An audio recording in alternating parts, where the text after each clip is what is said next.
Hi there, my name is David Francis. I'm a co-founder with Carli of Virtual Method. Today we're speaking about interspatial concepts for enterprise investment because when you're getting buy-in for any augmented or virtual reality project, the first thing you've got to do is get the buy-in of people usually in a boardroom. You don't have a Vive with you or potentially have an augmented reality demo that suits exactly their industry. So it's something that, having been in front of thousands, I guess probably over 7 years being in augmented reality, thousands of people that I'm trying to convey augmented reality concepts to, there's a whole bunch of techniques that we've kind of developed that really help customers come along that journey and hopefully spend more than a tiny or nominal amount of money towards doing something pretty cool. I should also probably just explain briefly just about us as Virtual Method. We primarily deal with advanced wearables, so HTC Vive. We just got one of the first Meta 2s, which is pretty cool. We've got an ODG and HoloLens, and so we develop for all those devices and based on the customer requirements. And then when we have a B2C need, the need to scale an augmented reality solution, we use Zappar, which is certainly the best platform that I've come across in the past 7 years. So, as I was saying, this is a really great challenge of getting everyone in the room, and look, politics aside, because there's always an alpha person in the room, and there's someone who's a fanboy or a fangirl about all of this stuff, but ultimately they're the ones that don't have any power in the room. So how do you find the person that has the money, and then how do you take them on this journey? It's really important to first of all, I mean, you need to put use cases across, and I've spoken about this before, about the return on investment. You need to put the business case across, but at the end of the day, for all the money that these big consultancy firms charge to go through and do all this research, there's really not a lot of stuff out there in this area yet. There are some great studies like Paul Davies of Boeing. I suggest you go back and look at some of the AWE prezos that he's done with studies with University of Iowa. There's good things you can put forward about enterprise and industrial especially, but when you're speaking to a marketing team, how can you convey that return on investment?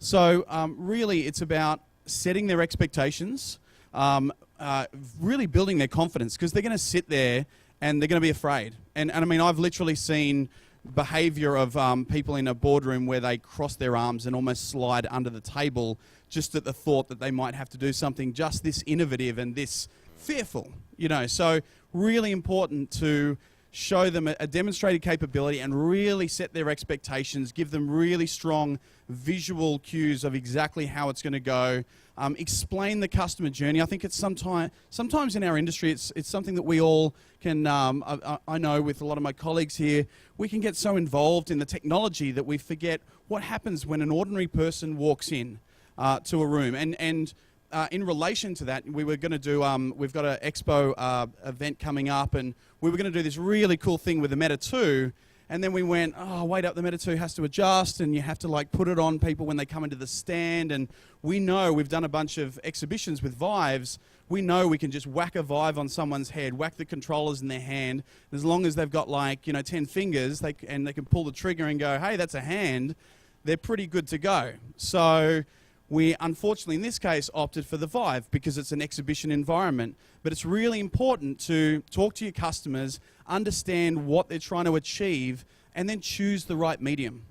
And for example, I just checked out the ODG R8s and the R9, and we've got a property customer at the moment where he really wants to do Meta 2, but I can see that the ODG R9s for outdoor tracking and everything is perfect for that use case. So identify the platform, identify the hardware, the software, and then really set the customer's expectations. You've got to mitigate that risk.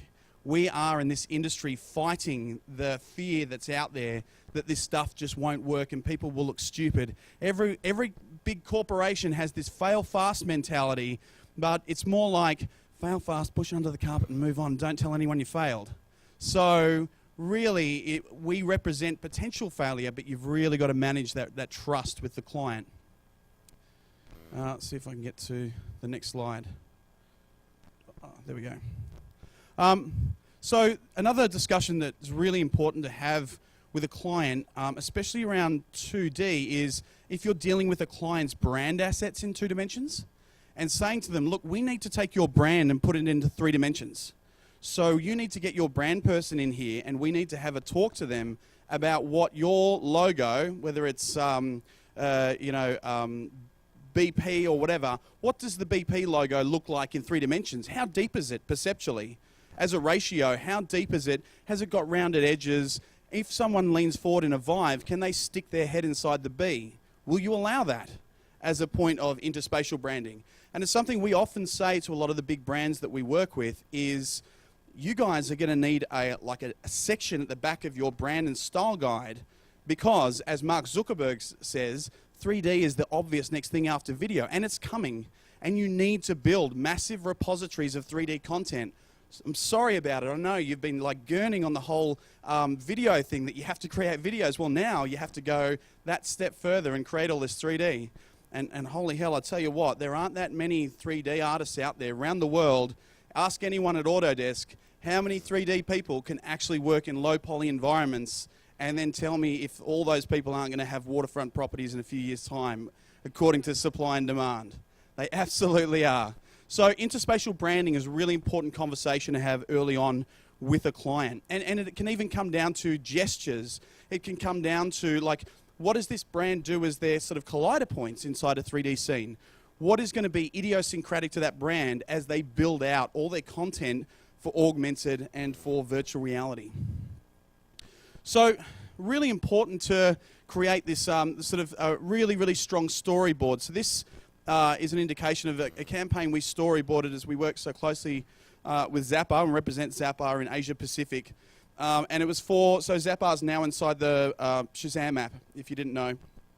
When you press the camera button inside Shazam, that's the Zappar engine for VR and AR experiences behind there. So just to basically really clearly, and really trying to get a sense of interspatial concepts, the concept of distance, the concept of parallax, and where something is going to be locked to the bottom of the camera or where we're going to go to gyro. And what we'll do, is often we'll then find other examples, such as the Zap code there that activates a gyroscopic VR game. I know it's really hard. Sometimes you can show a client something that you go, here's a gyroscopic VR game for fresh fruit. And they go, yeah, but we're confectionery. How does that relate to us? Go, well, it's a gyroscopic game for the same age group that you guys are going for. Just use your imagination. And unfortunately, because sometimes some boardrooms can have very small imaginations, you really need to be clear with this stuff. So this is an experience that we just built and launched for Konica Minolta at the big Pack Print Expo down in Sydney. Konica Minolta, we were dealing with their print production division. And so what we're basically saying to them is, printers, these people that are in love with ink and paper, and I say that very affectionately. I grew up in a printing company. I worked in print for 10 years. But these people that generally technology has cannibalized their industry, we want to use bleeding edge technology to help actually advance their feeling about their industry, give them this more sort of, this really sort of amazing interspatial experience. You can't step inside a print machine, incidentally. So how can we allow them to have an experience that they've never had before? And so we wanted to take them inside this machine, and what we did then is tap into, printers under a glass, under an eye lens. You might look at the florets and look at your CMYK dots. So we then shrunk them down to the size of the dots. So these are some of the storyboards we use to convey this experience across to this client. And then we put them inside robot repair, which is one of the experiences that everyone has inside its Vive, and said, look, pull the machine out of the robot. See all those parts? This is what we want to do. We want to give you this exploded out feeling of one of your $2 million inkjet KM1 machines. And this is the part of the end result when you're inside the Vive.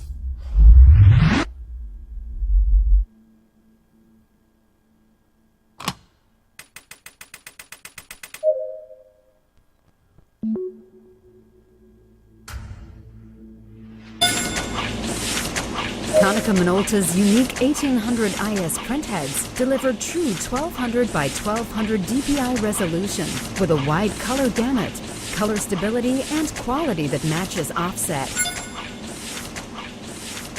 The KM1 will handle 3,000 B2 Plus sheets per hour in simplex and 1,500 per hour in duplex, with precision registration for complicated crash-fold booklets and brochure lineups.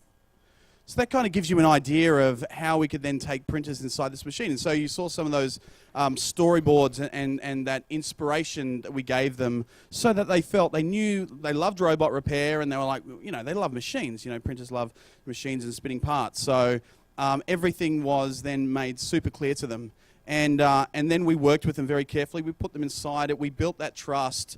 The more that you can actually use a platform that you can deploy and iterate upon very quickly. So, for example, if you're doing B2C, augmented or virtual reality, Zappar allows you to iterate upon your scenes and publish to the cloud, and you can send to the client very, very quickly. So we wanted to iterate very fast, make them aware of it. And when we come to doing augmented reality journeys, for example, this is an augmented reality journey for a campaign that we're working on. And it's really important to show people almost like spatial concepts of the physical passage of a user, because you need to show, like, someone takes their phone out of their pocket, they see a call to action, what do they do next and how do they physically move? A lot of this, I mean, a lot of people think customers won't get it. And then, look, for a lot of years, people told me no one will get it when you hold up your phone and digital information is overlaid on the world. People won't like that. Consumers won't understand it. And then Pokemon Go came out and I went, oi, you know what I've been telling you for years? So just finally, to wrap up, being mindful of time, another method that we use is like an eagle eye sort of method, and to show the 360 spatial concept. So when we're talking to a client, we can say, it's going to appear in this direction, it's going to go towards this direction. We do use concepts of like 12 o'clock round to all the way around the dial. And so we'll do it on top, and then we'll also do it side on. So you can see down the bottom there, a technique that we've developed is your 6 o'clock through to 6 o'clock again, with 12 o'clock being front on. So then we can go 45 degrees at 2 o'clock is where we're going to make this Konica Minolta logo instantiate.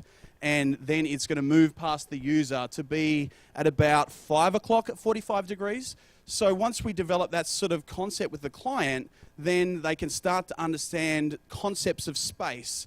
You know, because I don't know if you saw Joe over there from 3M's presentation yesterday, being able to use tilt brush and similar tools to build out environments is great if you can have a Vive available for all the stakeholders. And often you can't. And often you need to give them materials they need to sell onto the CFO, God forbid, to get money. So, look, thank you so much. And sorry Carli couldn't jump up here today. You had to put up with me. But yeah, really great to be here at AWE and to see all the incredible energy this year. Please come and chat to me afterwards if you'd like to ask any questions. That's wonderful, David. Thank you very much.